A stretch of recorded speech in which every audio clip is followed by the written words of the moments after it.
Good morning, সকলে কেমন আছো? আশা করি সবাই খুব ভালো আছো। Happy Monday.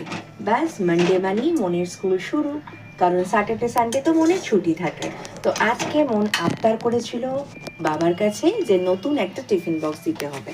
আর দেখো এই নতুন টিফিন, প্রথমে এখানে দিয়েছি চিড়ের পোলাও, কারণ মন কালকে রাত্রেবেলায় আবদার করেছিল যে মা আমাকে টিফিনে বানিয়ে দিতে হবে চিড়ের পোলাও।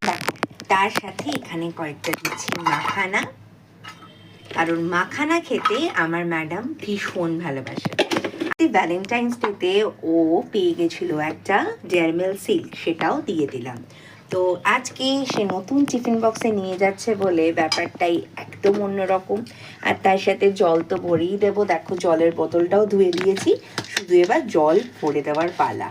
আর মনের টিফিন গোছানো কমপ্লিট। মনকে বলেছি খুব সাবধানে টিফিন বক্সটা ওপেন করতে, এখানে চামচও দিয়ে দিয়েছি, ব্যাস। আর কি, ম্যাডাম তো আজকে ভীষণ খুশি। তো চলো পুরো টিফিন বক্স এবং জলের বোতল রেডি করে ফিরে আসছি। দেখো এই যে টিফিন বক্স রেডি, আর তার সাথে জলের বোতলও রেডি। আর সবাইকে আজকে শুভ মহাশিবরাত্রির অনেক শুভেচ্ছা। তোমরা কারা কারা শিবরাত্রি করেছো আমাকে জানিও, আমিও কিন্তু করেছি। চলো তোমাদের মন্দিরটা দেখিয়ে আসি। সকাল সকাল ঠাকুরের সিংহাসনটা পরিষ্কার করে একদম সুন্দর করে পুজো করে নিয়েছি। ব্যাস মন্দিরেও গেছিলাম, মন্দিরে গিয়ে শিবরাত্রি উপোস করে মন্দিরে মহাদেবকে জল ঢেলে চলে এসেছি। এবার মনকে তাড়াতাড়ি করে রেডি করিয়ে দেওয়ার পালা। তো চলো এখনের মতন এইটুকুনি, বাকি কথা পরে হচ্ছে। Bye bye.